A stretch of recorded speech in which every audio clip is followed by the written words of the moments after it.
I think the waiting room is slowly calming down, so we can probably start, Michael. Okay, thank you. Good morning, everyone. Good afternoon to those in Asia, and welcome to this Poseidon Principles SBTi workshop.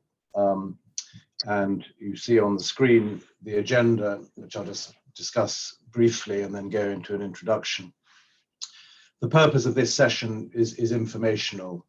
There are no decisions going to be made in this meeting. This is to bring everyone up to the same place, if you like, in terms of where we have come to since the April or March annual meeting last year, where we approved in principle the adoption of a 1.5 trajectory in addition to an IMO-derived trajectory.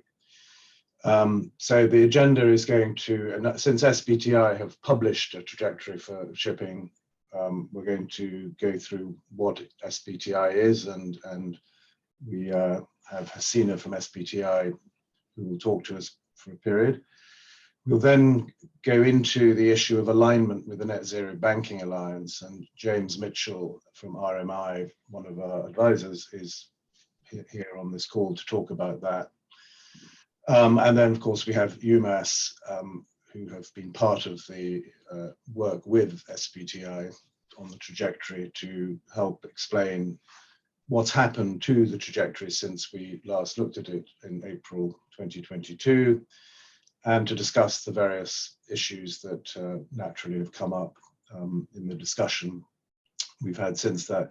What we'll try and do is allow for questions during the process. So both myself and obviously Anna and Morgan will try and track that. If you put your hand up, if you have a question during a particular part of the meeting, please feel free to ask it, and then we'll sweep up at the end with any other questions. And clearly, after the session, which we will finish on time, there will be clearly the opportunity to ask more questions via the Secretariat to our advisors. So maybe if we put the introduction up, Anna, please. Just to remind people, where we have come since we approved the in principle 1.5 alignment. We were asked to approve it by June the 1st, and we were in that process, expecting, of course, SBTi to publish early in the summer of last year. And in terms of official responses, we had 18 signatories approve adopting that trajectory, and then 5 wanting more time, and 5 never reverted to the Secretariat. So if you like, we paused that process really at the end of the summer because the period in which we expected SBTi to publish had become extended. But we did agree through the steering committee and through communication with all the signatories that we would announce our 1.5 ambition during the GMF summit in September in New York. But equally, we would allow time for any period after the publication of the trajectory, time for the signatories to consider that. And we're in that period now. The publication of the SBTi trajectory late last year, we're in that process of time to look at it and consider it before we resume or restart the formal approval process of a 1.5% trajectory. So in September, Paul Taylor and I, together with the chair and vice chair of the Poseidon Principles for Marine Insurance, made the very public declaration in New York of our intention to adopt and execute the 1.5 trajectory during 2023, and really as early as possible, practical during 2023, recognizing that the IMO MEPC 80 meeting is also a crucial meeting for the IMO's ambition, from which we probably should and will amend the IMO-derived trajectory, again, depending upon when that meeting concludes. In the steering committee we had in September, we agreed to focus on the report for 2022. That is now behind us. We had the last information exchange session yesterday morning between the signatories. That is now done. Yesterday, a number of the people on this call were on a panel at Marine Money's London conference. I think Poseidon Principles was one of the major themes, both in the agenda and behind the agenda, And I think the ambition that we have set ourselves is recognized by the wider industry. And the expectation that we will conclude this process is clearly there, not just from within the banks. Next page, please, Anna. So late last year, SBTi published the guidance. We had a steering committee in December, and we are really in this process that we agreed at that steering committee to have as much information shared as possible around SBTi, and this is the workshop to do that. This is not a discussion about how we implement this trajectory. I want to this is about information about the trajectory, about the assumptions behind it, how it works, in terms of how, as the Poseidon Principles Association, we might implement, having adopted this or any other 1.5 trajectory, we will keep to a separate meeting. The obvious time for that would be for the steering committee to consider it at its meeting and make recommendations to the full signatories before or at the annual meeting in it. So with that, let's go back to the agenda, and I think we have our advisors from UMass, from RMI, and as I said, we have SBTi on the call too. And the first item is, what is SBTi? So I'm going to ask either Tristan or Jean to introduce the SBTi representative and to really sort of kick that off. As I said, if you have questions during the agenda, please feel free to ask, but let's try and keep a flow going so that we don't get too diverted down any particular sidetracks. So with that, Tristan or Jean, do you want to take the floor? Yes. Hi, good morning, everyone. Thank you, Michael, for the introduction. I'd like to introduce Hasina, who's here with us this morning from SBTi. I'd like to thank her very much because this was very short notice for her. She just found out yesterday that she was doing this. But yes, I was hoping that she would give us a bit of a background of sort of the ethos behind SBTi and what the purpose of this is, which will then be a good introduction to sort of what we're proposing to use or align with on SBTi. So Hasina, the floor is yours. Thank you so much, Sean. So I'm Hasina. I'm a financial institute target analyst at the SBTi, and I'm based at the WWF office in Paris. So the Science-Based Target Initiative is a partnership between the Carbon Disclosure Project, the United Nations Global Compact, the World Resource Institute, and the Worldwide Fund for Nature. And to give a bit of background about what we do at the SBTi, we drive ambitious climate action in the private sector by enabling organizations to set science-based emission reduction targets. So science-based targets show companies and financial institutions how much and how quickly they must decarbonize to prevent the worst impacts of climate change. The SBTi was launched in 2015. And, back then, while we knew that financial institutions, they played an essential role in achieving low carbon transformation. At the time, we did not have the established target setting methods for financial institutions who wanted to set Scope 3 targets. And so in 2018, the SBTi, we began a project in developing new methods and criteria for financial institutions to be able to set targets on their investment and lending portfolios. And in 2020, the finance sector guidance was launched. So it included 3 methods for near-term target settings. And there were the first method is a physical intensity method, which is the sectoral decarbonization approach, which looks more at the physical intensity approach over the years as a trajectory.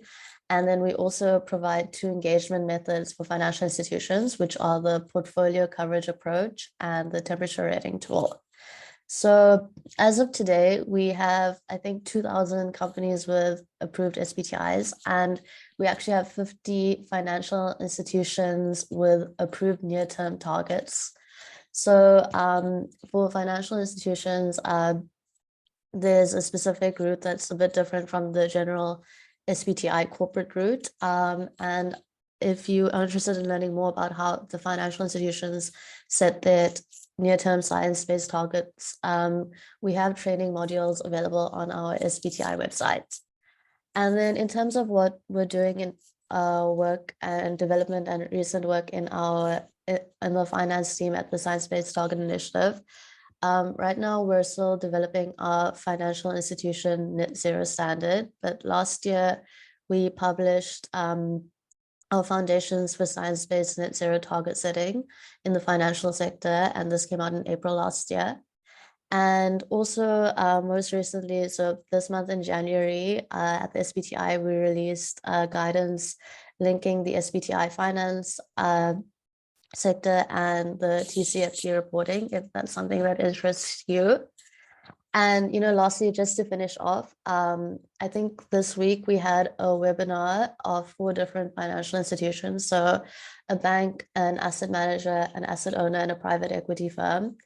And they spoke about setting their SBTi. So they come from various backgrounds, and they spoke about the 3 different methods, which I mentioned earlier. And it was quite an interesting webinar. They spoke about the associated data collection, the issues they faced in setting their science-based targets, and the actions they plan to take in achieving their SBTis. So if you have any interest in watching these financial institution case studies, it is available on our SBTi YouTube page. Thanks. Yeah. I think I'm done. That's all from me. Would the Secretariat like me to present, or would you like to pause for questions? If there are any direct questions to Hasina, I think it's a right piece to ask. Otherwise, you're the next to go, James. So does anybody want to have any questions for Hasina? Well, I think Hasina is going to stay with us for the meeting, so they may come up later. So don't feel forced to ask a question of her now.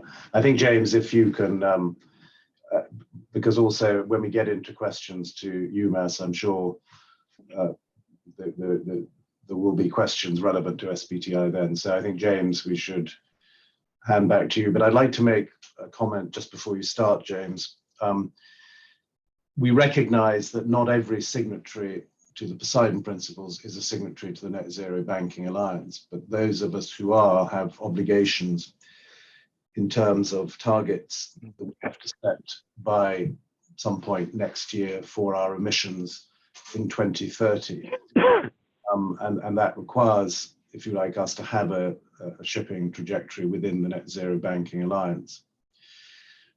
The reason why we will need to maintain a separate IMO-derived trajectory is not just because, of course, that's how we started, but also because if you're not a signatory to the Net Zero Banking Alliance and you may not have made a net zero by 2050 commitment as an institution, there would not be any obligation for you as a signatory to Poseidon Principles necessarily to report against a net zero trajectory. Now, obviously, we hope that over time that will clearly converge.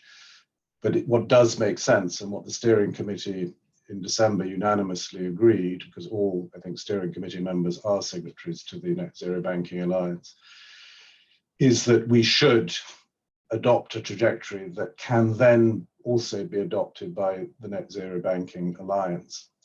The guidance notes to the Net Zero Banking Alliance methodology make a specific reference to individual sectors that have come up with frameworks, and it does specifically refer to the Poseidon Principles. And so the opportunity for us to adopt a trajectory that then becomes the Net Zero Banking Alliance trajectory for shipping is obviously a great opportunity that the steering committee recognizes. So that's the background. And James RMI is very involved in that work. And so that's really the background to what James is about to talk about. James, over to you. Thank you, Michael. Hi, everyone. My name is James Mitchell. I'm founding director at the Center for Climate Aligned Finance, which is part of RMI, an American headquartered but globally active nonprofit. Our team has done a bit of independent analysis in support of this webinar and your upcoming decision on adopting a 1.5C trajectory. I'll begin giving a high-level overview of the results of that analysis. And so this analysis was focused on the compliance with the Net Zero Banking Alliance compliance of the SBTi's 1.5C shipping trajectory. It'll be a brief presentation today. So I'll just go through who we are, hit a couple of key points, give a little bit of background on what the Net Zero Banking Alliance is. I'll then outline the requirements for target setting under the Net Zero Banking Alliance, and then just basically show you the results of our independent analysis of the SBTi trajectory, kind of comparing that with the requirements of the Net Zero Banking Alliance, and then share our independent recommendation for moving forward. Firstly, who we are, as I mentioned, I'm director at the Center for Climate Aligned Finance, where I oversee sectoral initiatives. RMI is, as I mentioned, an American headquartered nonprofit focused on catalyzing rapid market-based change in the world's most critical sectors and geographies. A couple of key points on background, just to make sure that we are all aware. So RMI supported the development of the Poseidon Principles. Today, as Michael has mentioned, we serve as an advisor to the Poseidon Principles Association. Additionally, we have a partnership agreement with the Net Zero Banking Alliance that's focused on harmonizing sectoral target setting. And I personally also sit on the advisory board of GFANZ, and I'll explain how those two things are linked here in just a moment. And then finally, our teams are developing frameworks like the Poseidon Principles for steel, aviation, aluminium, cement, and other sectors. And so we now have quite a lot of experience of going through the difficult but important task of developing industry-tailored methodologies for the measurement of alignment and supporting target setting, for identifying which scenarios or benchmarks are appropriate and compliant with the various regulatory or voluntary regimes that they need to be. And so we're drawing from that experience today and giving our recommendation. Finally, just to give you a sense of who we work with, we're very active, in particular across the banking sector, as well as have a broad range of partnerships across the nonprofit sector. This is really how we work. We work through partnerships to foster harmonization in the climate aligned finance space and to drive real economy solutions that foster decarbonization. Final thing I'll note is that we are independent from any partners, while we do receive funding from them. Okay, so let's jump in. What is the Net Zero Banking Alliance, and how does it relate to GFANZ? So GFANZ is the Glasgow Financial Alliance for Net Zero. It was launched in the run-up to COP26. It is best to think of GFANZ as an umbrella organization, and it aims to really steer the efforts of sub-alliances. And by a sub-alliance, I mean something like the Net Zero Banking Alliance, the Net Zero Asset Owners Alliance, and the Net Zero Asset Managers Initiative. So the sub-alliances that are steered by GFANZ. These sub-alliances in general seek to raise the climate ambition of the financial sector and steer how net zero commitments are measured and implemented in the financial sector. For NISBA, or the Net Zero Banking Alliance, the Net Zero Banking Alliance was launched actually just around the same time as GFANZ. NISBA is a bank-specific climate commitment platform. Today, 40% of banks by assets have joined the Net Zero Banking Alliance, making it definitely a very large sort of raiser of ambition. And finally, members of the Net Zero Banking Alliance are required to set sectoral targets within 36 months of joining. What this means is that the Net Zero Banking Alliance has identified 9 key carbon intensive sectors, where in general targets need to be set by members of NISBA within this time frame. We're over halfway through this time frame, and so that's one of the, I think, the key points behind our recommendation is that there's a real chance to foster harmonization in a few ways, including making sure that we position the Poseidon Principles as the standard approach for target setting amongst banking at an even broader scale than you've already achieved. James, can you hear me? It's Paul Taylor speaking. Yes, of course. Please go ahead. Just a quick question. When you talk about target setting, have you got any more information on that in terms of is that target setting at certain key dates or just for 2050? Can you give a bit more color on what the pathway, what the dates would be on that pathway with regards to target setting? Great question. So I'll give two replies to this. My first reply is I'll go through what's on the left-hand side of the screen here, but I'll also mention that in following up to this presentation, we'll be sending within a couple of weeks, basically a brief 2 to 3 pager that explains this in a little bit more detail. So on the left-hand side of the screen here, I've outlined the NISBA requirements for target setting. And so firstly, the first requirement is banks must set targets in greenhouse gas intensive sectors, including a 2050 and a 2030 target, and provide annual disclosure against those targets. In terms of utilizing the SBTi trajectory, if you were to adopt it, it would provide annual intensity reduction numbers, enabling target setting for 2030 and 2050. The second requirement under the Net Zero Banking Alliance is that targets must include scope 1 and 2, and where significant 3 emissions. In practice, we found that the best approach under NISBA is to just pick the most appropriate emissions scope. The SBTi trajectory is designed around well to wake emissions, which in general is the best practice for the shipping sector. Also one that will be adopted, its equivalent will be adopted in the aviation sector. And so that SBTi trajectory would provide you good compliance there. The third is that targets must be based on an absolute emissions or an emissions intensity measure.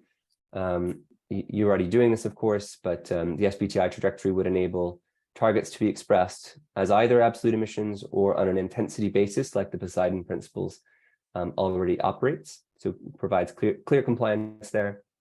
And finally, and this is probably the most important and most technical issue, is that banks must use no to low overshoot scenarios aligned with 1.5C when setting targets.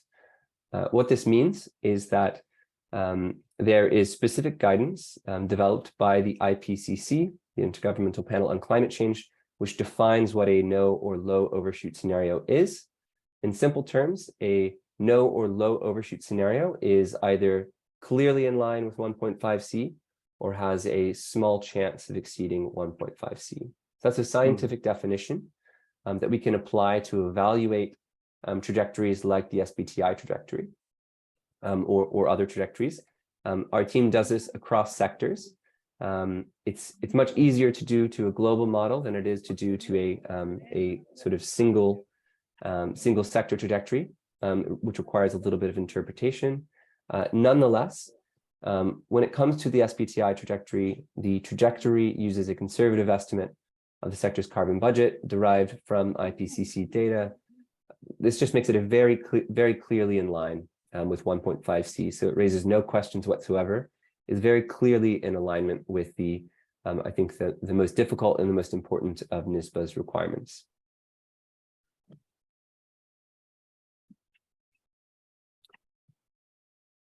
And this brings us to our recommendation, and I'll just walk through the slide here.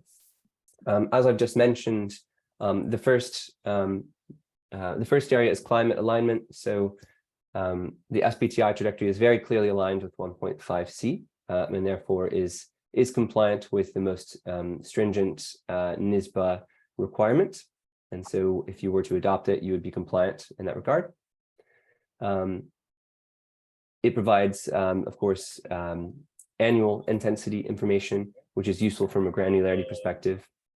I think most importantly, when it comes to standardization, the adoption of the SBTi trajectory, I think it will position the Poseidon Principles, I think, as the standard approach, as you already are, but in an additional and very important forum, which is the Net Zero Banking Alliance. I think in practice, this may bring you a couple more signatories, but it will also ensure that I think looking into the future, you remain as the sort of standard approach for the measurement and disclosure of climate alignment, as well as for the setting of targets. So we think that's a really important piece. Additionally, SBTi corporate, of course, having developed this 1.5C trajectory, we expect to see more ship owners themselves set SBTi targets. If they do that, they will be utilizing the same trajectory that you would be utilizing under the Poseidon Principles. So in terms of standardization, we see this as a very important piece of information to consider in terms of what you can achieve by adopting this trajectory. When it comes to legitimacy, so the development of the SBTi trajectory included a review process with major stakeholders, including shipping corporates. And so it definitely has gone through some revisions, which we see as a positive. In terms of robustness, this trajectory acknowledges a lack of near-term cost-effective decarbonization options and the steep learning curve within the sector, which we think is important as well, because it needs to be realistic. And finally, on openness, this, of course, was produced for use by SBTi. It's fully reviewable by the Poseidon Principles Association, but not open to the public. Having had a look at it, our team feels certain that this would achieve EU compliance with the Net Zero Banking Alliance, as well as be supportive in general of standardization and harmonization across voluntary initiatives in financial institution and corporate target setting. So hence our recommendation in general is the adoption of the SBTi trajectory. James, can I ask a question that I'm sure others are also interested in? How, given what you've put here about robustness and the assumptions around technology, as the technology does change, how often will this sectoral trajectory be updated to take account of what's happening in the real world? Yes, so that's a very good question, and I think one that we're seeing asked across sectors. And within the Net Zero Banking Alliance, there is no guidance on how often this needs to be updated. It is suggested that targets should be revisited on a regular basis by signatories, so by banks. So I think in terms of the adoption of this trajectory, this will fall to the Poseidon Principles Association itself. So long as any future adjusted trajectory complies with the sort of no to low overshoot, I think you can adjust it if needed. So hopefully that helps. There's not really, I think, rules of the game here. I think probably the Poseidon Principles Association is in the best place to adopt what makes sense now. And if in 5 years it needs to be adjusted, to look into how to do that. May I ask a question as well? I would be interested in the measurement of the SBTi trajectory here, because the SBTi for shipping corporates is measured in EEOI, whereas the Poseidon Principles are working on the basis of AER. Can you elaborate a little bit on this, please? Yes, I think it's best if I turn either to Tristan or Jean on that. Would you like to take that? Sure. Hi, Joshua. Yeah, I think you've raised this with us previously. I think at the moment what we're suggesting is that we're not suggesting that Poseidon Principles switch to AEOY, but for now this is just looking at the shape of the curve and the rate of decarbonization. which would still be applied to AER. I think then that's a discussion for the Poseidon Principles Association to take forward if we're ready to change maybe the data collection regime or see where DCS develops, or sort of go to another data collection model which would allow us to switch to EEOI. Obviously, I think we all appreciate the weaknesses of AER as a metric, as I'm sure you've seen sort of some of the criticism around CII as well. But I think staying within the parameters that Michael set out in the beginning, I think that's more on the operational side.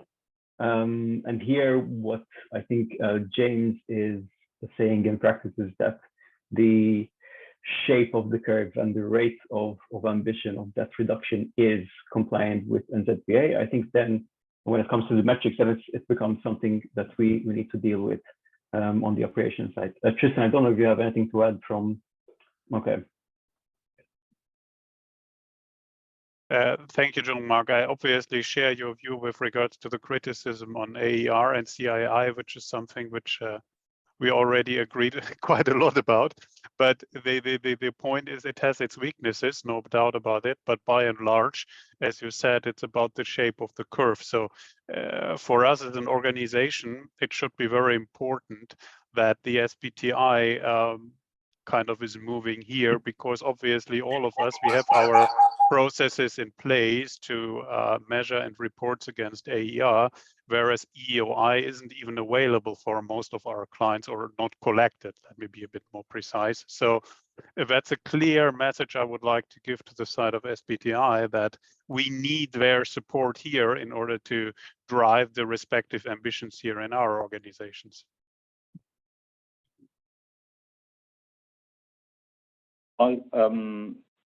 It's Paul Taylor from SocGen. Just wanted to bring up again two points which have been touched upon, but maybe needs more detail.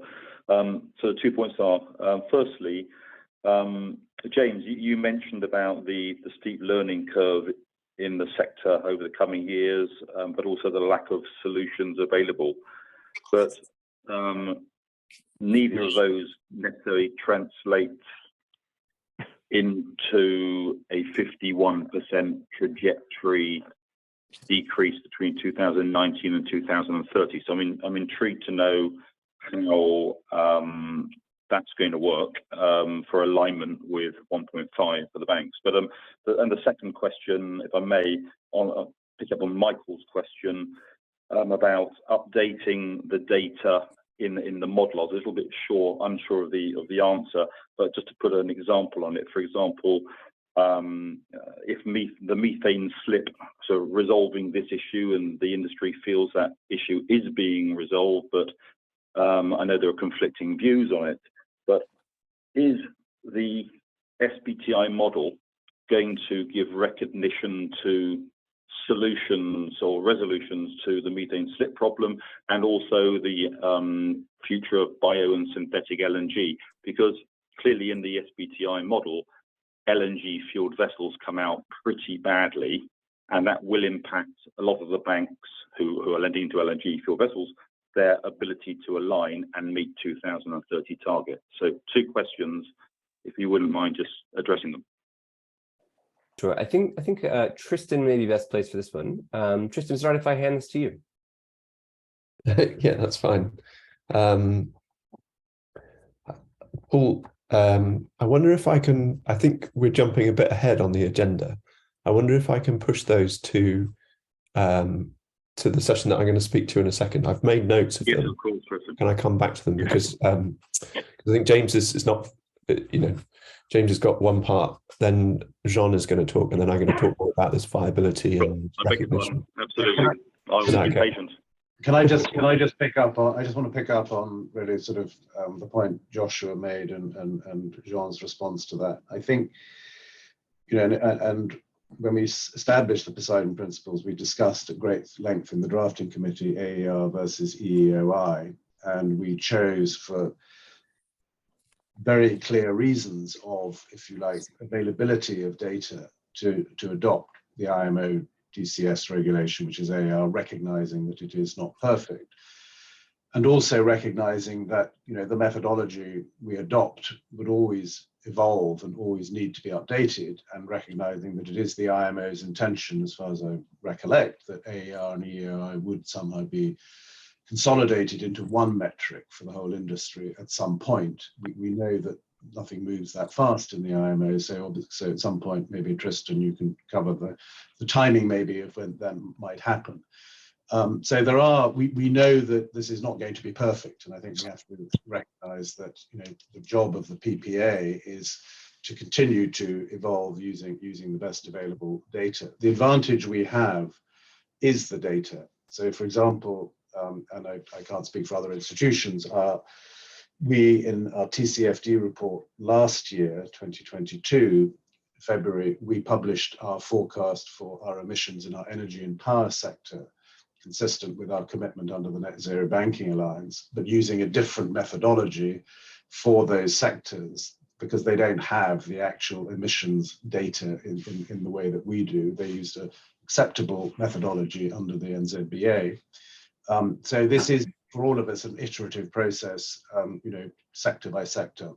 I think what James said, and I don't want to put words in his mouth, but the implication of what James said is that if the Poseidon Principles trajectory is adopted by the Net Zero Banking Alliance, the Poseidon Principles Association will have the power, in effect, to update that trajectory in line with what we update our own methodology, if you like, and stuff. So I think that gives us, as the PPA, immense responsibility, but also power to make sure that we are not, we make sure that the, say, improvements, but let's just call it the technological innovation, all the other things, do get incorporated into a revised trajectory. Obviously, working with our advisors and SBTi or whoever else has a trajectory, if you like. So the control over our own commitments in that sense, whilst being very transparent and therefore open to criticism and everything else, gives us a huge opportunity to actually own this process and to have the Net Zero Banking Alliance essentially be driven by the Poseidon Principles Association. So I'll sort of leave it at that, and we'll go on to the next item on the agenda. With Jay, have you finished, James? I finished, Michael. Thank you. And I'd like to say you are correct on that, on the point about the Net Zero Banking Alliance. They do not have the capacity or the intention to develop specific sector methodologies. And so really what will happen is they sort of create a vacuum that someone has to fill by raising ambition, which is an important thing to do, of course. And so I guess the opportunity and responsibility sits with the Poseidon Principles Association to position itself as the solution. You'll retain control of what you do in the future in that scenario. Thank you, James. Before we go to Tristan, I see Gregor has a hand up. Yes, hi, it's Gregor from SCB. This is a bit news to me that these are thoughts around taking over the development of SBTi trajectories. Just a note here, the value of SBTi when we talk to investors, but also the corporate, of course, that it's an independent third-party science-led organization. So I wonder if a industry body, even if it's a well-meaning like the Poseidon Principles, is somewhat involved and potentially even in charge of developing a trajectory with the SBTi label on, if that might negatively, adversely impact the credibility of SBTi.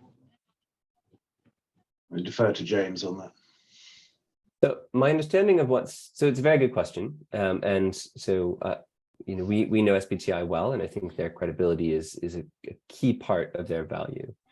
I believe what's being proposed here is that the Poseidon Principles Association just adopts what has been developed independently of the Poseidon Principles. And so the credibility, the legitimacy remains intact completely.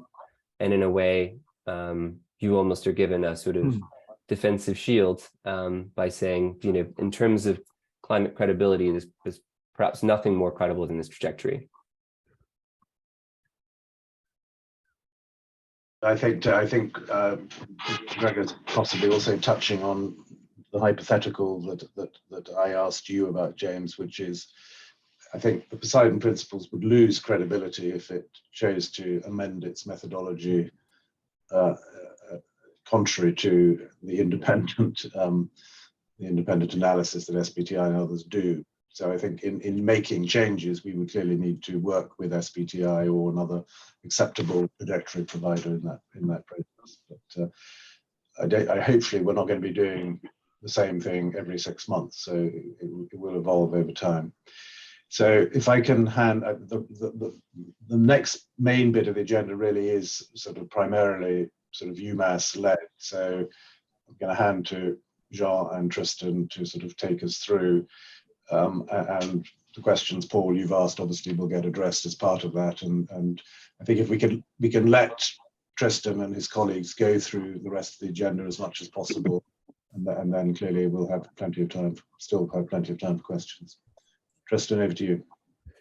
Thanks, Michael. I was just going to come in on the conversation that Joshua started, that you responded on about IMO and EOI, before I hand over to Jean, because that might, I thought that was the right time to make this point. So there's actually some surprisingly positive news at the IMO for once at the debates just before Christmas, ISWG 13 and MEPC 79, in that the idea of revising the data collection system to include cargo mass was debated and was discussed very positively. So it's not finalized. I don't want to imply that there's a decision that's been made, but that is the critical first step to enable IMO to move to an EOI framing as opposed to AER, but also to help initiatives like the Poseidon Principle, because as Michael explained, we very carefully designed the Poseidon Principles to enable you to leverage the data that is being reported into the data collection system. And that was done very consciously, because then it solves a lot of the data availability issues. That is exactly why it's been difficult to move to metrics, which we might prefer in theory, but are just very difficult in practice given data availability. And so regardless of whether IMO's policy measure development to EEOI, there's already some development in the way that DCS will be revised and reconsidered that I think would be helpful, and we can discuss the practical implications of that. So I don't want to draw over attention to this AER EOI issue, but I think there's potential for us to have a separate discussion about timing and how and when and all of those points in due course to be better aligned with what we might want rather than what we're constrained to. I'll just put our analysis of that meeting. This is under section 5 in the report that's in the chat, where we tried to sort of interpret where the room as in the IMO room was moving on this particular issue for those who follow it closely. Otherwise, I will pass to Jean to present the first half of this. I can just get my screen share going. And then I will take over for the second half. So Jean is going to focus on the Microsoft PowerPoint. Is that sharing? That's sharing the slides. No, we're seeing your presenter screen. Yeah, sorry.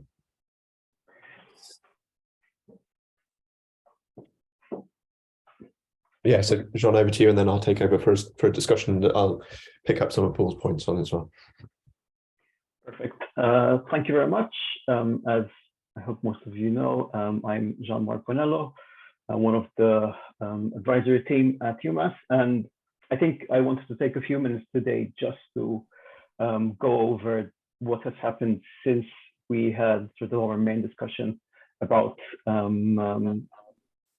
embracing this 1.5 degree trajectory back in spring last year, what has happened over the year, and sort of how that some useful information that might help drive the discussion and eventually the decision for the association. So if we go to the first slide, please, Justin.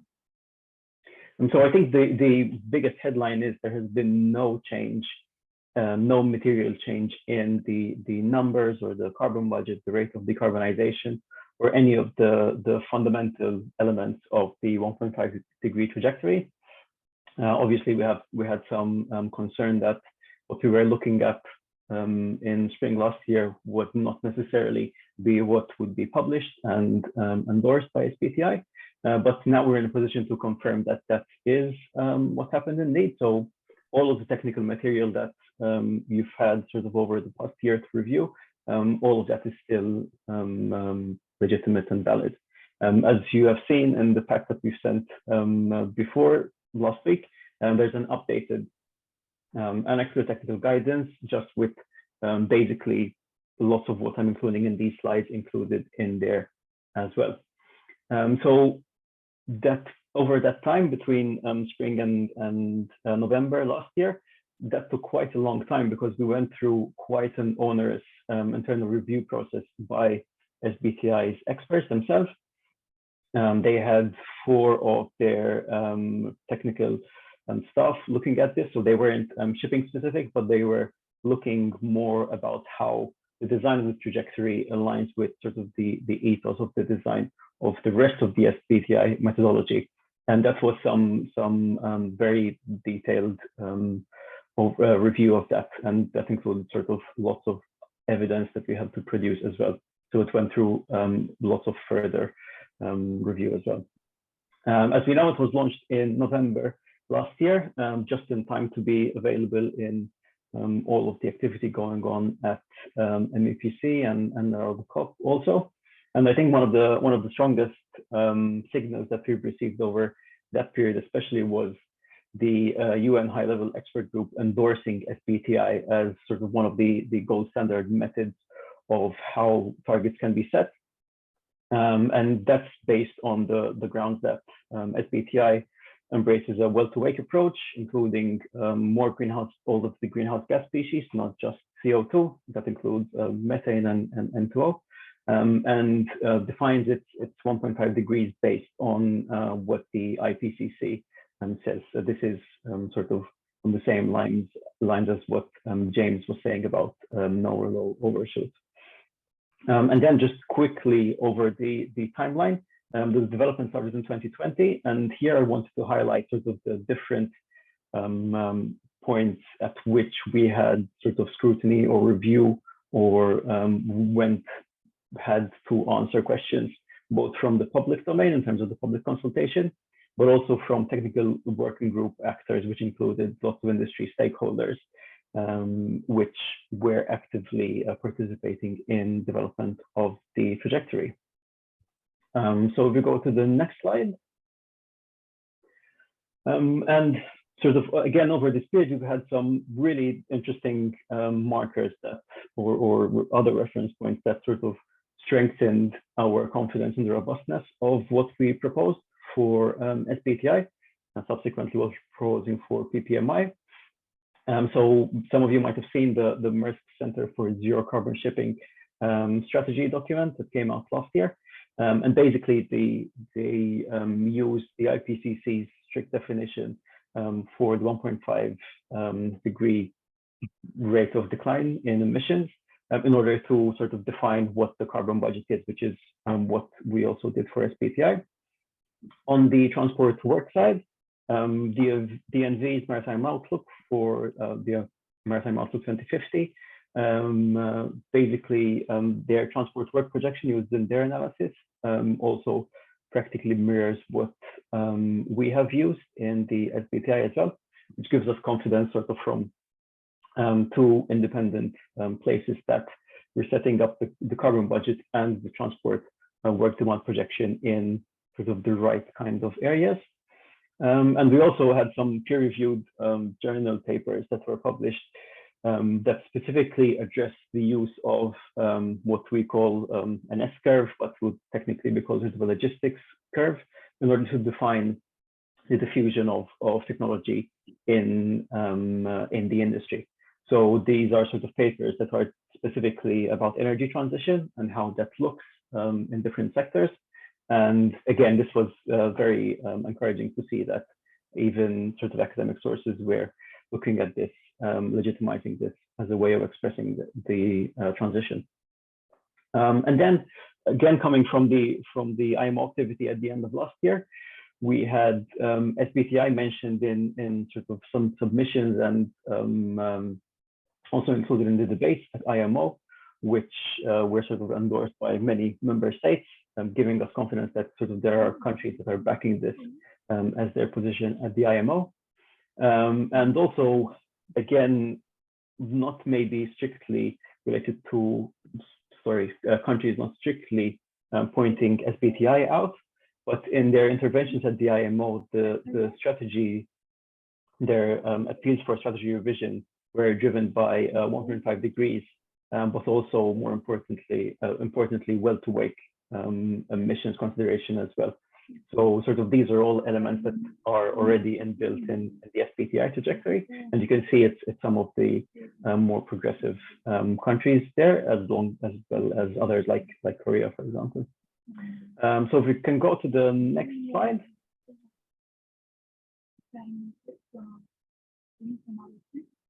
Tristan, sorry, if we can move to the next slide. I just wanted to bring up some of the parties that were involved in the public consultation, but also the technical working group. So developing this, it was ourselves, Smart Fate Center, together with WWF. And there you'll see some familiar names, hopefully in the technical working group. So those were all very active in sort of looking into the nitty-gritty of all of the assumptions and proposals that you put together. Public consultation was very well attended, and we had a significant amount of feedback from different, again, a different range of companies now, because we've opened it up to the public. There you can see sort of OEMs as well, and the likes of the consumer-facing part of the industry, like IKEA as well, interested. And subsequently, from the feedback that came from the public consultation, we also had focus groups set up with those people who are showing concerns, and we again brought everyone together to review what you had done and improve on what they had proposed, as well as I mentioned, SBTi technical review. So could I just ask, someone is not on mute, and it's quite— Yes, can everyone go on mute, please? There's background noise that's slightly interfering with John's presentation.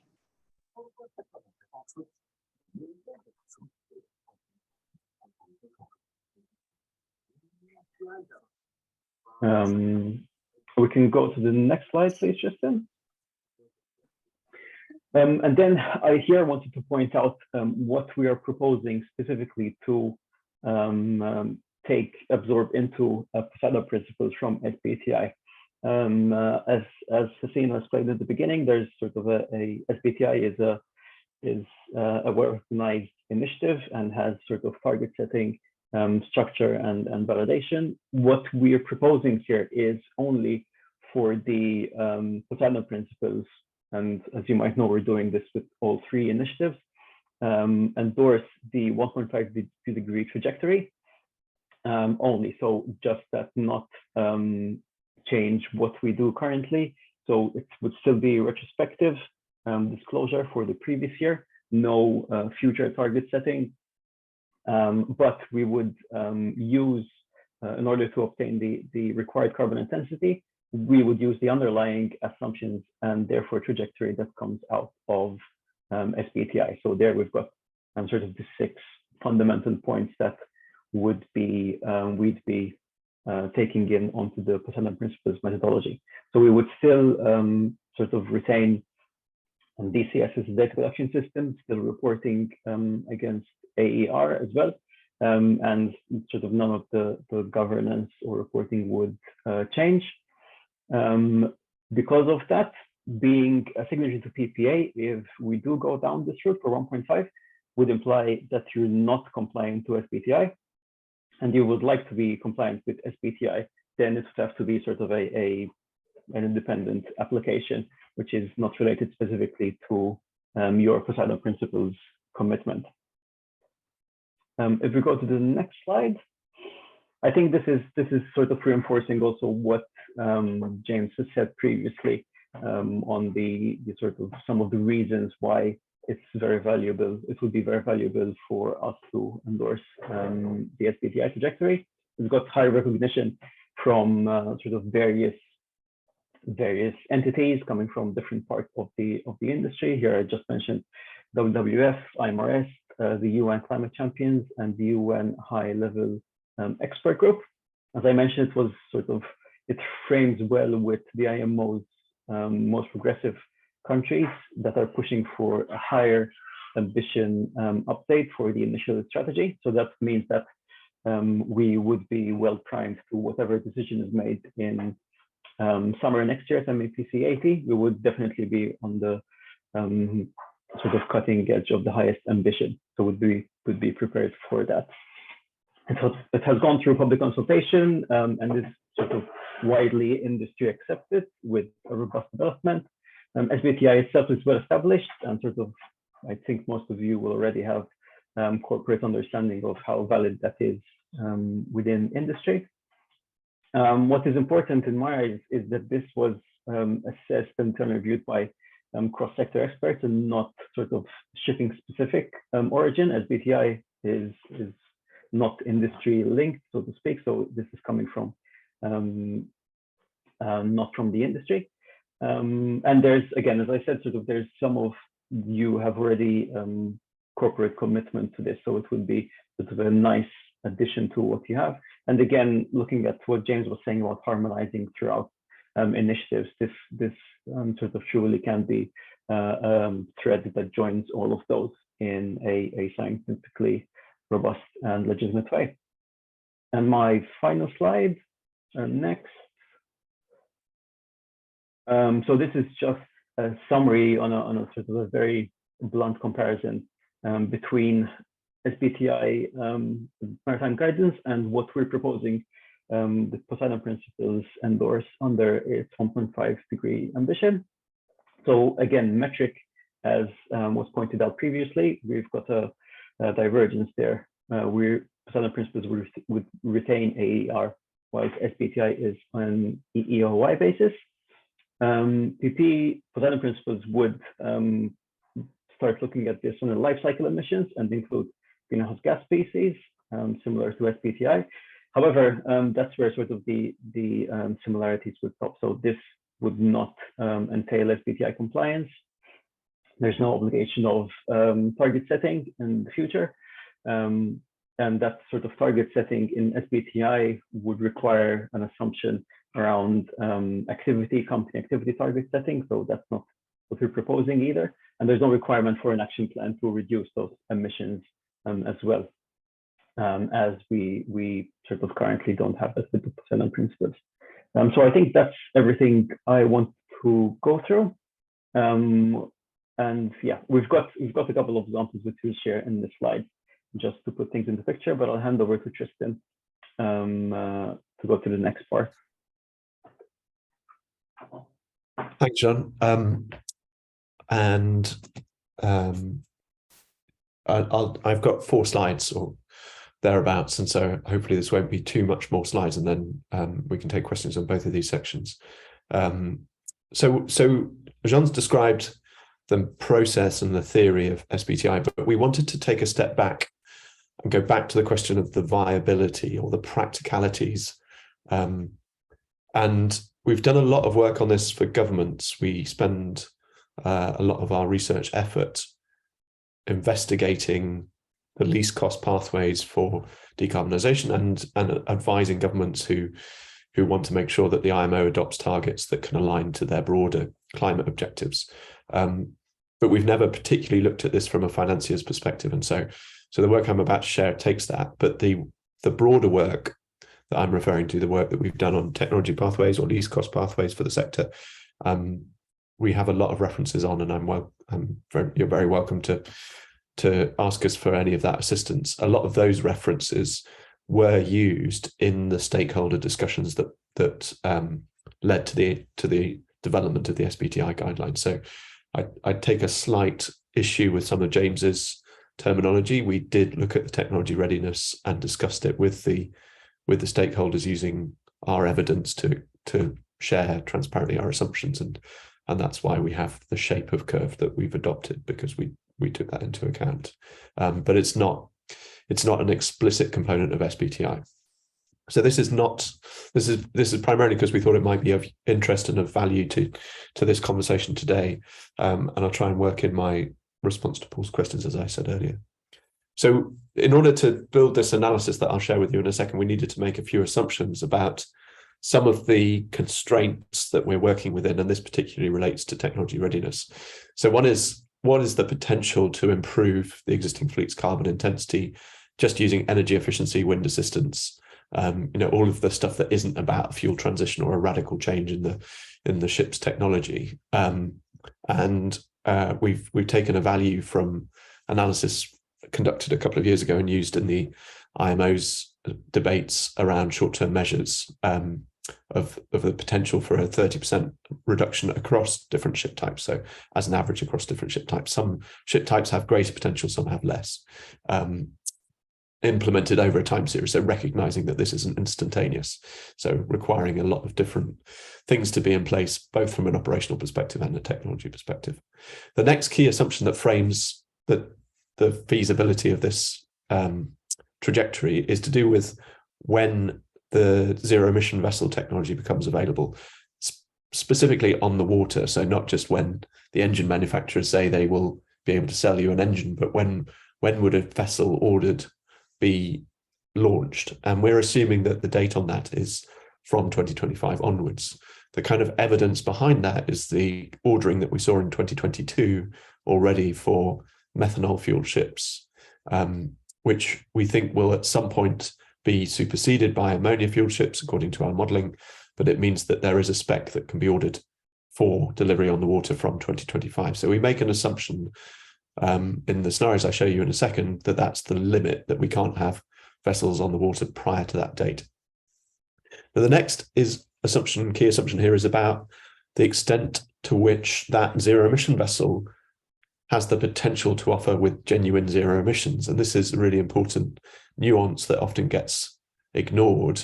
Many of the fuels that we'll be using, especially this decade, could have large reductions, but still some significant greenhouse gas emission in either in their upstream or even in their operation. So for example, even if the ammonia that you bought was zero emission in its production, if you combust it on a ship with a pilot fuel and that pilot fuel is diesel, then clearly you have some greenhouse gas emission from that process. So we assume that to begin with, we don't have, we might call them zero emission vessels and zero emission fuels, but in practice, they're actually achieving only about an 80% reduction. That value comes from both our literature, but also the Maersk Center for Zero Carbon Shipping's literature on the sort of magnitudes of reduction that they're identifying in some of the initial availabilities of ammonia and methanol from bio or kind of hybrid hydrogen supply chains. So that's a practical constraint, but we assume that would be increasingly addressed as the broader energy system decarbonizes and we tighten the supply chain of new energy products. And so we assume that it will get to 100%, so a full zero emission product, but not for another 25 years. And those are relatively conservative assumptions. We assume that bank is starting with the average misalignment that we already have in 2021. So we're trying to be realistic about the starting position. We adopt a carbon intensity trajectory, and we make an assumption about a bank adding new debt to its portfolio in a way that's proportional to shipping debt generally. So we're trying to model the fact that you have an existing portfolio, but you want or need to continuously turn that over. So you will be buying new ships, as well as some ships will be ending the periods of their tenor at any point in time. And we're trying to simulate how that might evolve over time. So the first test is about whether it's possible to align to SBTi.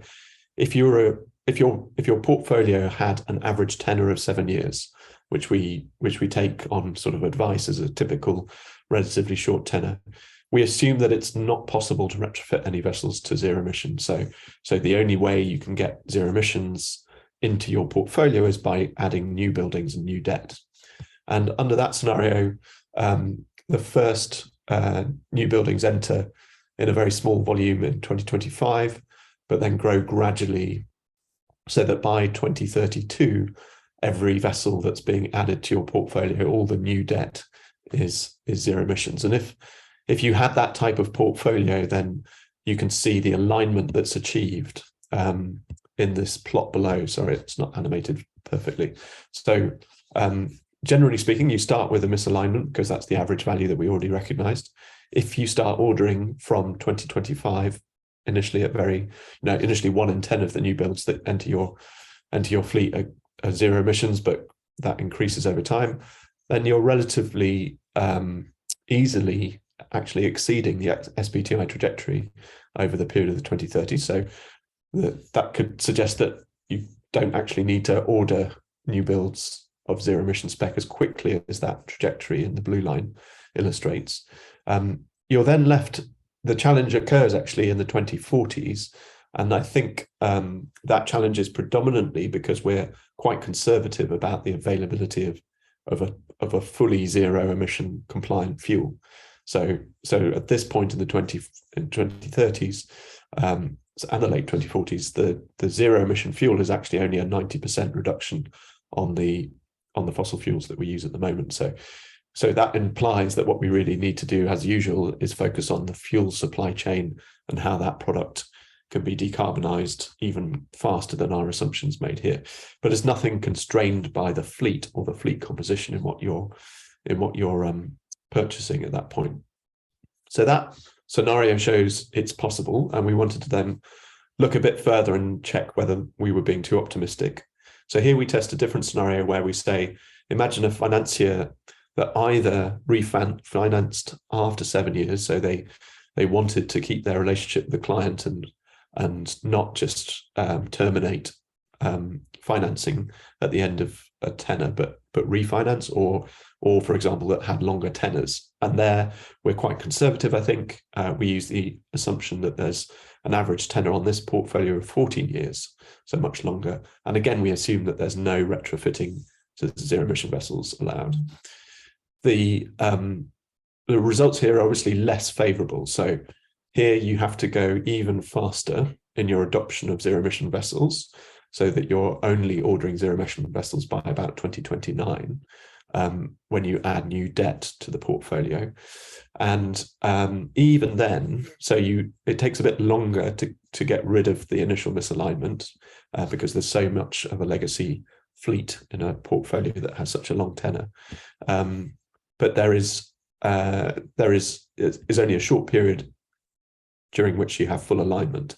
And after that period, because of that sort of backlog of conventionally fueled ships that we assume cannot be retrofitted, there's a sustained misalignment from 2030 onwards. It's not a massive misalignment when you look at it over a 25-year period, but it's certainly a misalignment. So that looks challenging, which then... Tristan, may I have a question with regards to that? Just to give you an idea, our average actual lifetime of a loan is somewhere trending around 3.5 years. So how would that actually look in that case, which is only a fourth of what you're assuming here? Yes. Yeah, I think what we wanted to do was be conservative in our assumptions here. So in what you're describing, 3.5, 4 years, obviously is much closer and in fact even better than the scenario here. So what that means is that either you can start the point at which you order zero emission vessels later, or start at the same point and have a lower gradient. So the shorter your average tenor, the easier it is for you to manage your portfolio onto the SBTi trajectory. But we didn't want to start with the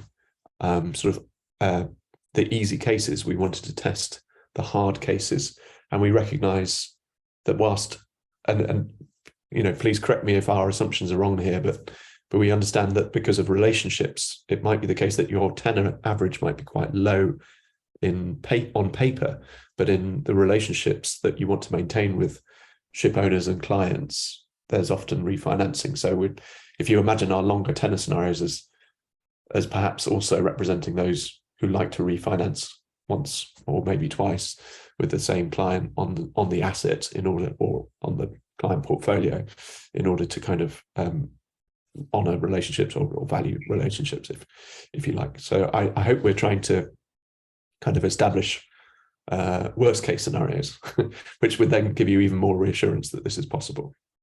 Yes, I think. Sorry, this is Paul speaking again. But on your sort of ideal scenario of alignment, it seems to me that you are assuming in the ideal world that Poseidon Principal banks stop refinancing vessels which are not aligned or which are not zero emissions, and I guess by the very nature of that, also don't finance any new vessel which also isn't zero emissions, i.e. LNG as well. So your ideal scenario is that banks stop doing a lot of the business they're doing at the moment and purely look at financing new vessels going forwards. I appreciate what you've said in terms of we might do some refinancing, but in the first scenario that you've covered, the assumption is we effectively stop refinancing vessels for our clients. No, that isn't the assumption. So sorry, Tristan and Paul. Please, can I respond to Paul? And then... Sorry for the quality of the. I had a question. This is actually very interesting. I had one question or maybe one reaction with regard to refinancing. It may not be a question of relationship. It might actually be a question of liquidity. If the whole of the Poseidon Principle participants decide not to refinance existing ships, who is going to do it? Okay, understood. Then we might be stuck, and then we fall into something which is quite dear to our regulator, the ECB, which is a UTP, and the so-called unlikely to pay, or unlikely to pay, and then we are creating our own liquidity crisis and precipitating a huge problem for us all, if indeed, because Poseidon Principles are what? 70 to 80% of the market. So if we all do that at the same time, ship owners will go bankrupt. Can I use my power as the chair to sort of pause so that Tristan can deal with the questions? I think just to Thibaut, your point there, we're not a closed shop. The market is open to any bank, if you like, to choose to finance shipping. And clearly, if we don't refinance, there are other banks not signatories to Poseidon Principles already doing that, and there's nothing to stop, as I said, other banks choosing to do that. I think can you answer Paul's question, Tristan? And can you also, because I think all of us look at the average life of our portfolios is anywhere between 3.5 and 5 or 7 years. So there's no exact number, but roughly your assumptions clearly are conservative. Can you also, to Paul's point, talk about the impact of your assumption on no retrofitting?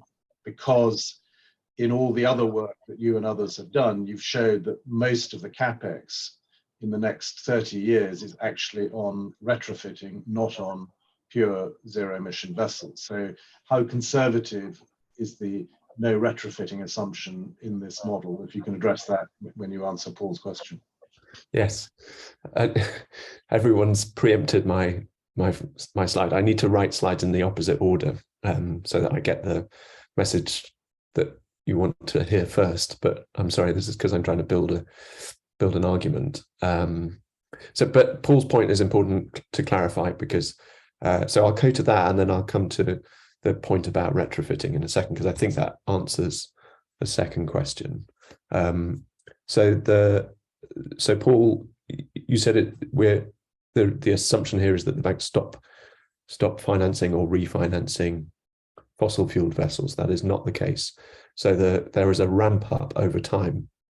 So as we start in it's 23 now, what we're saying is in 25, 1 in 10 of the vessels are that you're adding as new debt. So 90%, 9 out of 10 of the vessels that you're financing, this is new finance, or which could also be refinancing. 90% of them are conventionally fueled. 1 or 10% of them are zero emission vessels. So you don't you don't switch in a binary way overnight. You don't, this adoption of this trajectory does not require you to do that. And in response to the first person, that becomes an even later start or even more gentle transition over to the point at which you're only financing dual fuel zero emission vessels.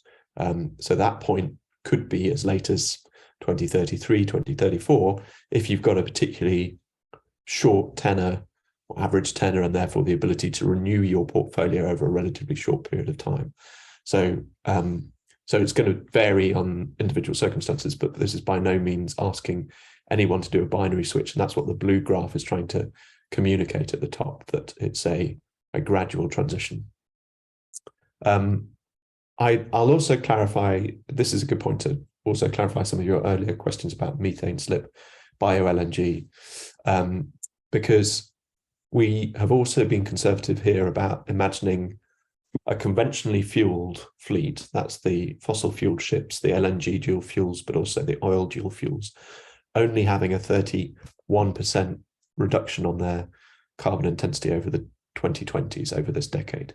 Now, any use of bio-product should go far above that. So if you've got a good biogas or a good biomethanol or a good liquid bio-oil being used, then the reduction is beyond that. We are always conservative because we don't believe that the bio supply chains will mature very fast. So there might be some ships that are able to lock into some bio supply, but the availability of that might still be constrained. So we don't factor that in this model. But if you are able to use bio and you've locked it in, then that gives you an even better looking portfolio or better looking alignment to the SBTi than we assume happens here. And that is fully credited within SBTi. So the idea of moving to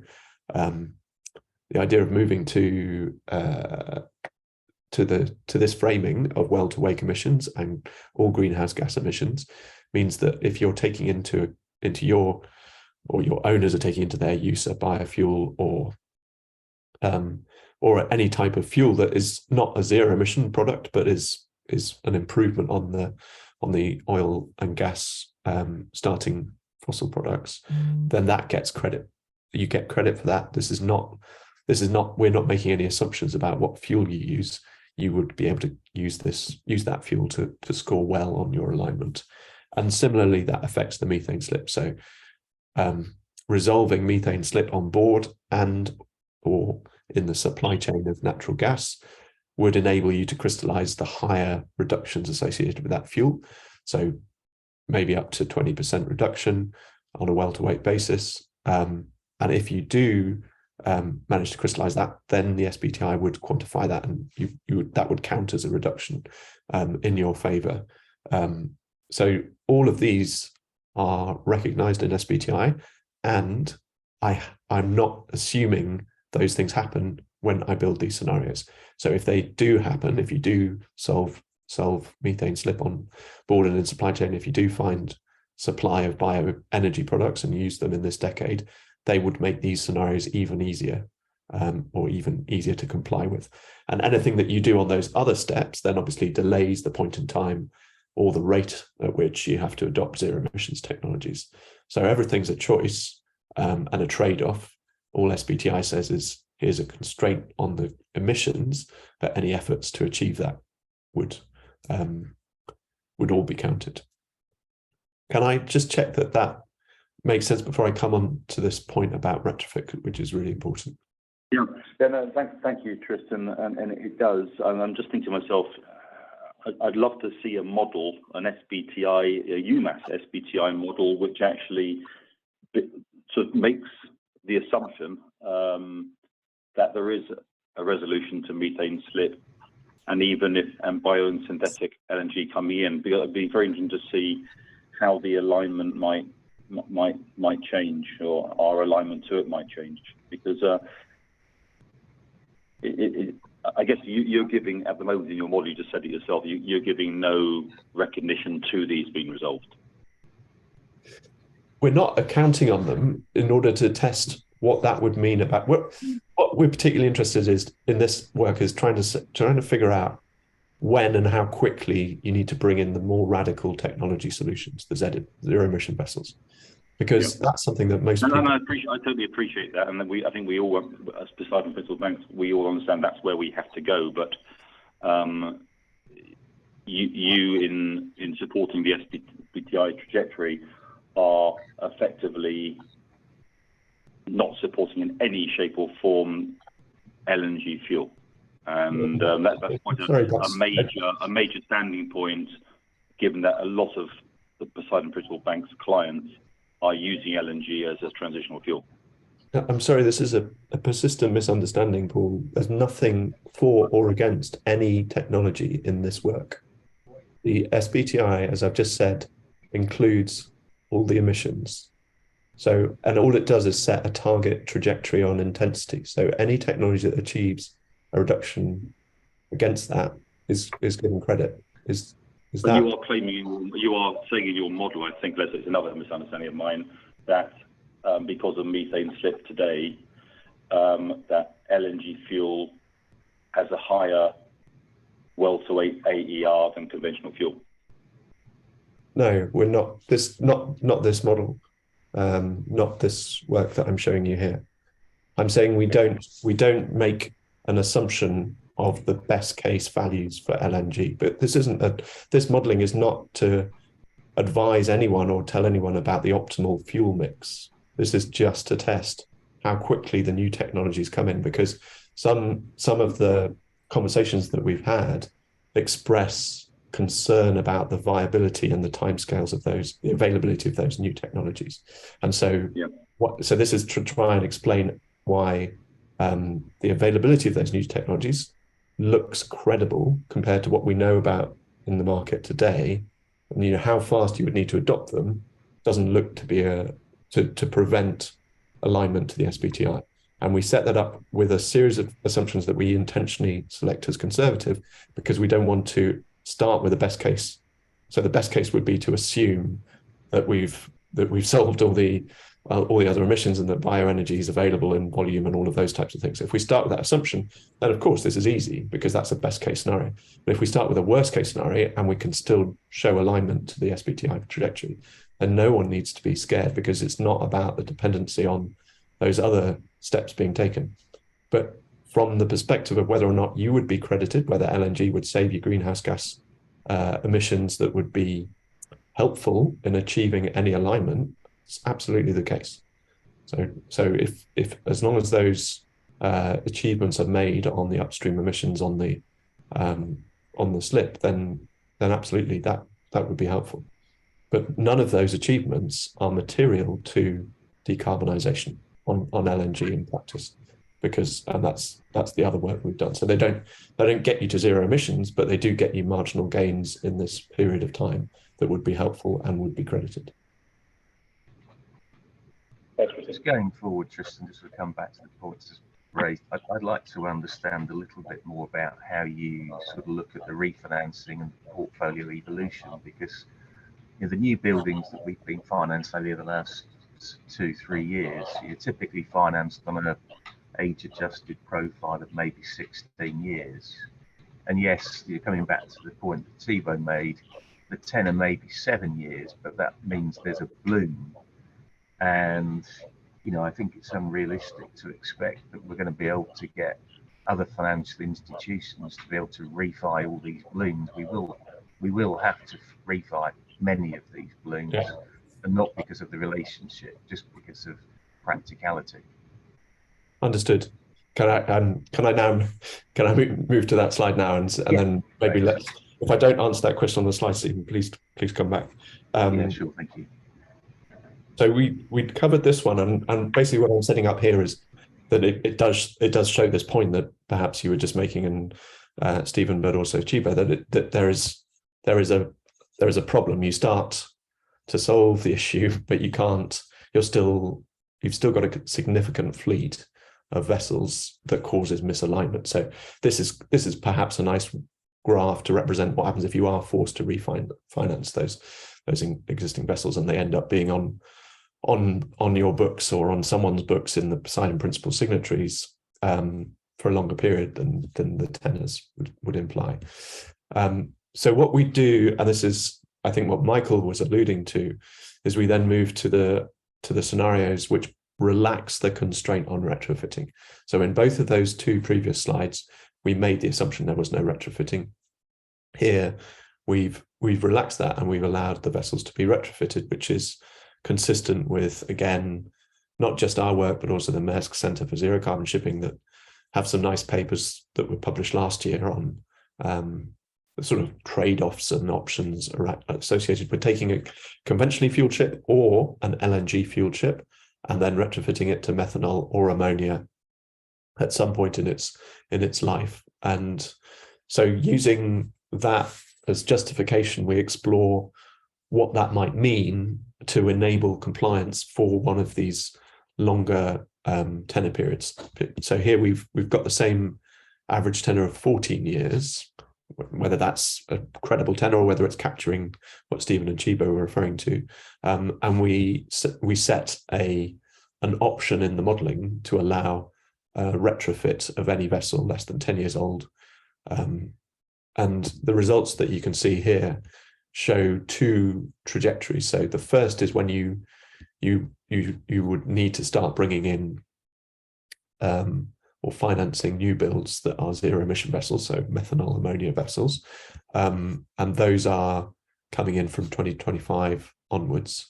So that's very similar to the 7-year tenor shape of the curve.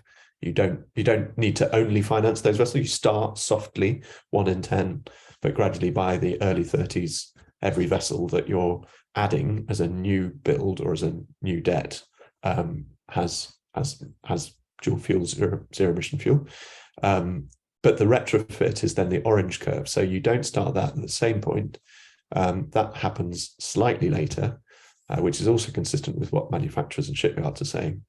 And that point here is 2027. Again, it's not every vessel that gets retrofitted, but by the late 30s, by 2037, it's up to 100% retrofitting for any vessel that's still left in the portfolio at that point with conventionally fueled machinery, which is hopefully obviously a very small amount. And you can see that as a share of the portfolio, or sort of portfolio composition diagram down here, with 3 very basic sectors: conventionally fueled, which is inclusive of LNG, built as an ammonia or methanol dual fuel, the blue wedge, and then the portion of the portfolio that would then need retrofitting in order to achieve something like that SBTi alignment in the bottom left-hand corner. So obviously you could make many different choices. You could concentrate on a more aggressive new debt or new build zero emission compliance, which would then relax the portion of the fleet that needed to be retrofitted. Similarly to what we were saying earlier, if you had an approach that focused on trying to use biofuels, including biogas, biomethane, bio-oils, then that would relax the gradients on this top right-hand graph. So you wouldn't need as many of the portfolio to be retrofitted, or as aggressive a sort of transition towards only ordering new builds. And again, I mean, this is relatively positive. It's overshooting the SBTi trajectory simply because we haven't kind of optimized everything. We just wanted to show whether it was possible. There's an underperformance in the 2040s. Again, that's to do with the fuel supply not getting to 100% zero emissions. It's still only 80%. So this is, I mean, for us, this was unsurprising, but still useful to see within the framing of how a financier might be faced with this compliance problem. And it's unsurprising for the reasons that Michael has already laid out. We know that we can't get to a 1.5 line pathway just with new buildings. We need to retrofit the existing fleet. The extent to which we need to retrofit them is uncertain, but we don't see any mechanical problems associated with that. It's a question of commercial readiness for that process. So that's why our work, and this goes back to 2021 really, where we first realized this and started communicating it very clearly, the Getting to Zero strategy, that the need, we think, is to have this conversation about that now so that we can prepare the commercial models, the mindset of the industry, prepare the shipyards for that period that we still have some time to prepare for, and make sure that the OEMs are going to have equipment available, etc., so that this could be as painless as possible. And that's part of the effort of this conversation as well. I've got some conclusions, but if you want to ask, what assumptions have you made on the availability of the fuels? So that's built into our 80%, 100%. So we assume that you don't have the kind of gold standard zero emission product available. We ramp it up, and this isn't in this modeling because this is a model for a financier's portfolio, but in separate work that we've used with governments, that level of take up requires an availability of about 1 exajoule of which is an energy unit, 1 exajoule of hydrogen ammonia methanol production globally. Currently, when we reviewed the data in early last year, there were 4 exajoules of production committed. That doesn't mean there's 4 exajoules financed, but there were 4 exajoules of projects announced in 21 for availability by 2030. And we spent a lot of time working with the hydrogen producer community in Pittsburgh at the Energy Ministerial and various other meetings last year. And there's a paper that I can share, which we did with the hydrogen producers, who looked at what we're assuming the ramp up of hydrogen and its derivatives looks like over this period. And they were they were unconcerned about the level of demand from the shipping industry, and expressed that as a commitment that they could easily supply that volume of hydrogen derived fuel. So there's not we're not, it's an important consideration, and we've really dug into it, but we can't find any reason that it's not technically possible. Tristan, conscious of time, and we're already overrunning, but what you are presenting is very interesting and important, obviously. Maybe if you can move to your conclusions, and if we can keep you till 1:45, we can get a few more questions in, and then obviously bilateral questions through the Secretariat or direct to you can help people if they can't get in to ask them today. So back to you, Tristan. Thanks. Sorry, on time. I think this just, we don't want to second guess what's going to be appropriate for different financiers. It shows that if you have the option of avoiding retrofitting if you want to, but you also can comply if you want to manage ships and refinance older ships, as long as you've recognized that there would be a retrofitting step likely to be necessary. So there's no recommendation here. It's just a recognition that there's more than one way to skin this particular cat, or to comply with the 1.5 trajectory, and certainly lots of means to do so. I think it's that point that I just made. It's about thinking ahead, anticipating this, because it's good to be forearmed. That's the conclusion. Thank you, Tristan. Maybe if you can take down the slides, so we can see the screen. So we'll run for another 10 minutes with permission of UMass, and they're being available so that people have a chance to ask a question. So if you have a question, please speak or raise your hand.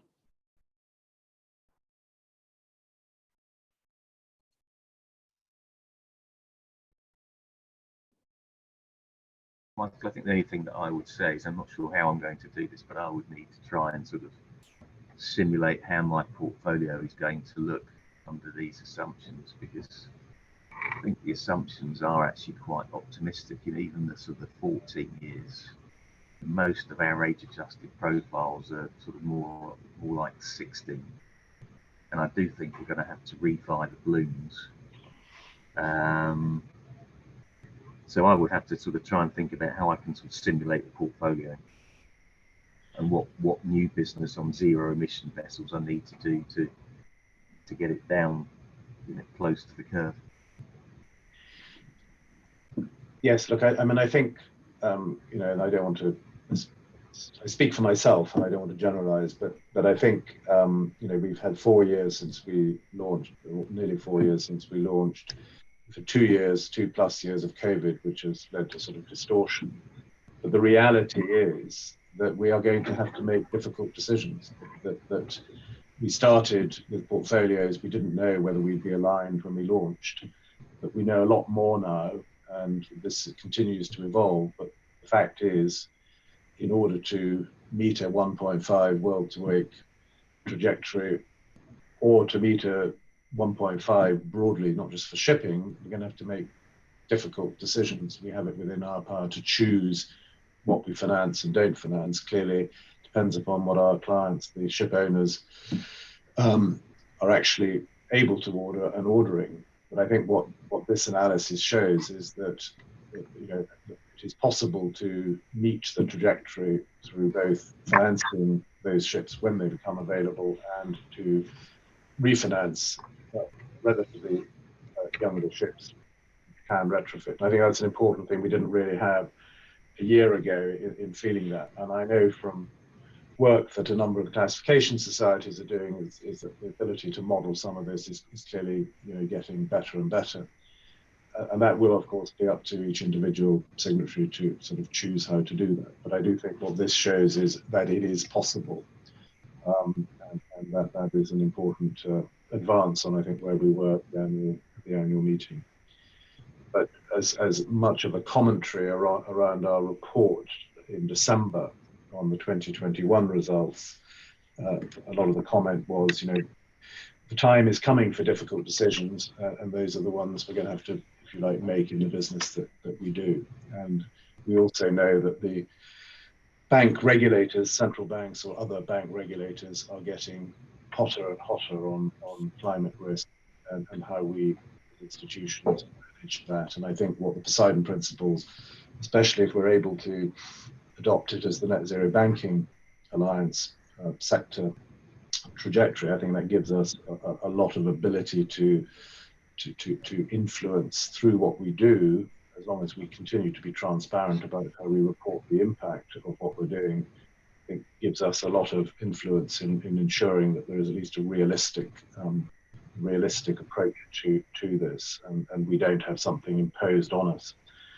And I think that is the advantage of having been the first and starting in 2019, is that we have that credibility, and we should keep that. The process, as I said, I think the aim here will be to try and get this approved by the annual meeting. But we've allowed time in this process, obviously, for commentary on the SBTi trajectory, for questions, so that people are sort of satisfied they understand it, and that's what we are allowing. We set up to allow late last year a sort of 3-month period in which to do that, and we're in the middle of that period. Steering committee, I think, will be the next time for some sort of official discussion around this, but I would encourage signatories, if they had further questions, please, through the Secretariat, don't be afraid to ask them, or bilaterally to UMass or to RMI, just so that when we come to remake our decision around this or any other trajectory that may become available in the meantime, that we are as well informed as we can be in making that decision. And that's really what today has been about. And I'm very grateful to all the UMass team, to SBTi and to RMI for helping us do that. So before I close the meeting, if there are any other questions, now is your chance to speak. Michael, this is Thibaut again, if you allow me. And again, sorry for the background noise. I'm traveling today by train, not by car. I need to. But this is indeed a very interesting approach, and that we've already started to look at how we're going to, first of all, bump not a small number of clients, and certainly of ships, out of our portfolio in the coming months and years. And then look at financing retrofit, because this is the only way to indeed get there. very interesting to see that indeed Tristan, and again, Tristan, thanks a lot. That's one of your suggested approaches. But as we do that, and as you know, we engage with BV and DNV on that as well, we do come to realize that yes, you do finance retrofits.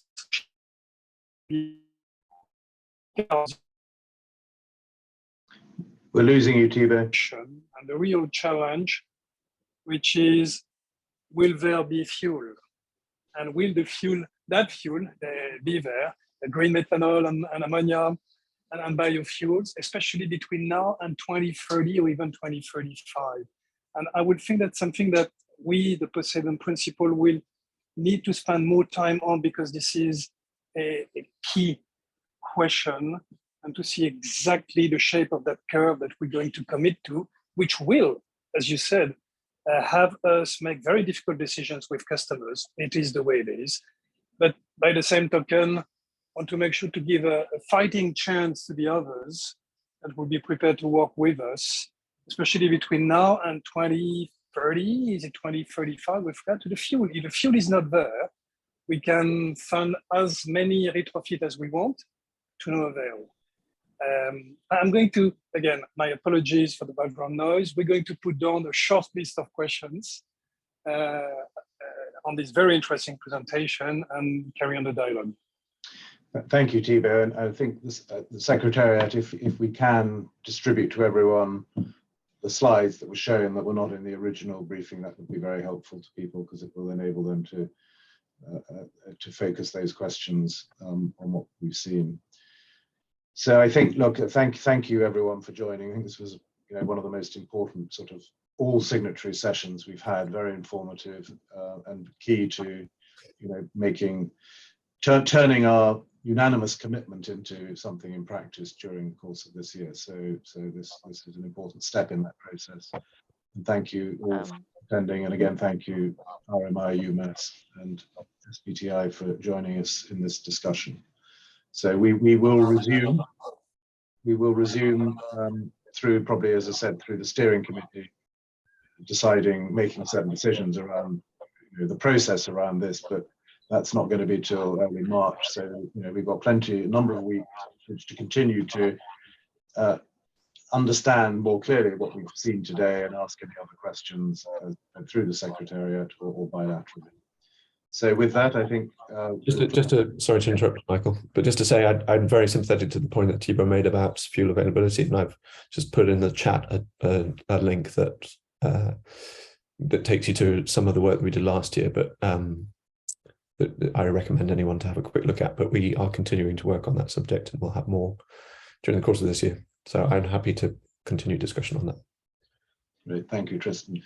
This has been recorded because there are a number of signatories who could not attend this session and want to listen to and watch a replay. So that's why it's been recorded. Thank you very much, everyone, and look forward to seeing all of you, some of you, as regularly as usual, and we'll keep you appraised of the next stage in the process. Thank you, everyone. Have a good weekend. Thank you.